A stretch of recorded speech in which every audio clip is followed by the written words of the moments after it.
Hey, what's up? Welcome to Beyond Best Practice. I'm your host, Bastian Best. What happens if your AI search tool concludes an invention is non-inventive? This question came up recently in my seminar where I teach other patent attorneys how to draft patents with AI. And it's the smoking gun scenario, right? So you make a patentability assessment with AI support. The AI says non-inventive. You disagree with the AI, you get the patent, and then years later, the AI report is found in discovery in US litigation. So what happens? To get a definitive answer, I took this to Robert Plotkin. Robert is one of my go-to US patent attorneys for AI patents and an authority on the subject. And here's his take. This is such a great and relevant question. And I'm really glad we're talking about it because AI tools are becoming integral to how so many of us practice patent law right now. But here's the thing. Although the technology is quite new, the underlying legal principles and the risk management strategies that you would apply to them are actually quite familiar to us as patent practitioners. So let me ground this in what we already know and what we already do in analogous contexts. First of all, obviousness and patentability generally are always determined claim by claim based on the actual specific wording of the claims. So that's the first thing to keep in mind. Second, we already navigate how to deal with preliminary patentability assessments in the form of search reports, our own internal analyses, and so forth all the time, even before and outside the context of AI. And as a result, patent practitioners and patent offices and courts already know how to weigh and take into account different types of preliminary patentability assessments, even if they are later overcome or practitioners change their minds or take different actions later on during prosecution. So when we think about this scenario, it's really not that different from situations that we already handle every day. You know, think about when you get an initial search report or office action that rejects claims based on lack of novelty or lack of inventive step, obviousness. And then you, as a patent practitioner, overcome that rejection. You amend the claims, or maybe even you don't amend the claims. You distinguish over the prior art. Or consider preliminary patentability opinions that we generate internally or receive from searchers that we hire. And then our own opinions evolve as we refine claims during drafting of the application or during prosecution. You get international search reports or initial search reports from patent offices, and any of these types of reports might flag references as highly relevant or novelty destroying, and then you later distinguish over them internally before you file the application or during prosecution, right? This happens all the time. So the key point I think that really matters here is that, one, we already deal with this, and it's not necessarily a problem. And if it comes up later in litigation, you have many ways to argue that your own decision to continue prosecuting wasn't contradicted by a search report or some other kind of initial assessment of non-patentability. And we also know that the invention is something that's always defined on a case-by-case basis based on the language of the claims. It's the specific claim language that matters. So in going back to the specific question that you asked about an AI-generated assessment, which concludes, so to speak, that an invention is not patentable. Let's say you generate that or you receive such an AI-generated report that's based on some general description of the invention, and the AI says that the concept or the invention is not inventive. Well, that may or may not be relevant to the claim that is later in prosecution or in litigation because the claim has its own specific language. That in almost all cases, you'll be able to distinguish over whatever the AI said.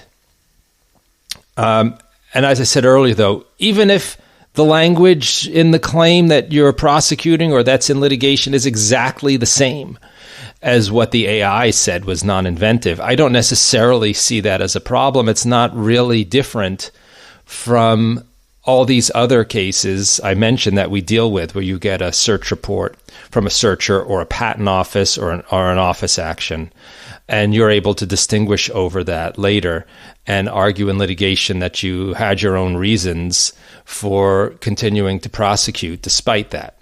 So, but in addition, there are some risk mitigation steps you can take that build on practices that I think many of us already use. So you can document why you are arguing against or traversing rejections from an examiner. You can document the basis for a specific claim language that you write. You can document the reason why you wrote claims in a certain way in light of an internal patentability analysis. And of course, we all know there's pros and cons to such documenting. By creating that documentation might end up being discoverable in litigation later. So you have to think carefully about the pros and cons. That documentation might help you, it might hurt you later. I know a lot of practitioners who decide not to ever create such documentation or to routinely destroy that documentation, let's say at the time of filing the patent application. I think there's good arguments to be made in both cases. Most litigators would tell you who are representing you would want you to not have such documentation, but I just mention it as a possibility. But the key thing is, as I said, claims are going to evolve over time.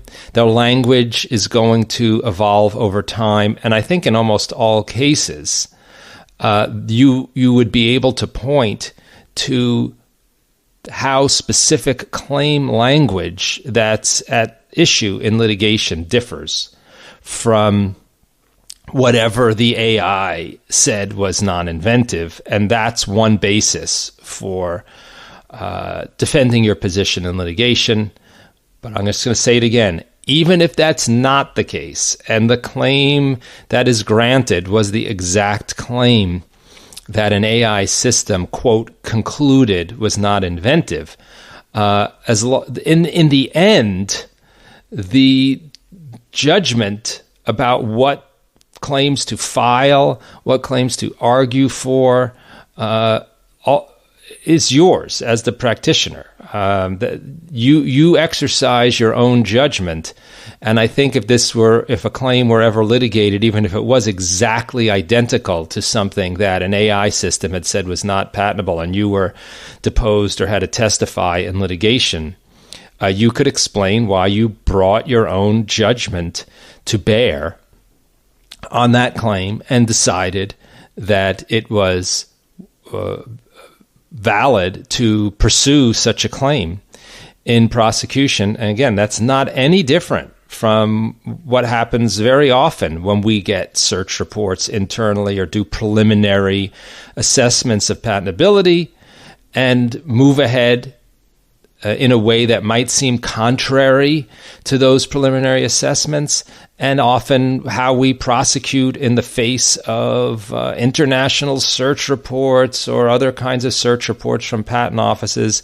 We bring our own professional judgment to bear in moving forward, and that is, as long as you're being thoughtful about it, that's something that you should feel comfortable justifying later in litigation if it ever comes to that. So I think that the bottom line here is that although AI brings some new capabilities to our practice, which can be very valuable, the fundamental framework for handling preliminary patentability assessments of various kinds and for managing privilege and for defending patentability conclusions that you draw all remain remarkably consistent with how we've already handled these issues long before AI came about. That is such a practical and reassuring answer. Basically, what I take from it is this. This is just a new AI-powered wrapper on a very old and familiar problem. We already handle things like preliminary search reports and office actions that we disagree with, and an AI-generated opinion is in principle no different. If you want to connect with Robert Plotkin, you can find the link to his LinkedIn profile in the show notes. And speaking of AI in patent work, Robert's advice is all about integrating new tools without breaking old established legal principles. If you're looking for tools to help you do just that, check out the free AI tools for patent attorneys on my website, powerclaim.io. You can go there to try them out and see how to supercharge your own practice without creating new risks. That's powerclaim.io. That's all for this week. I'm your host, Bastian Best. Talk to you next time.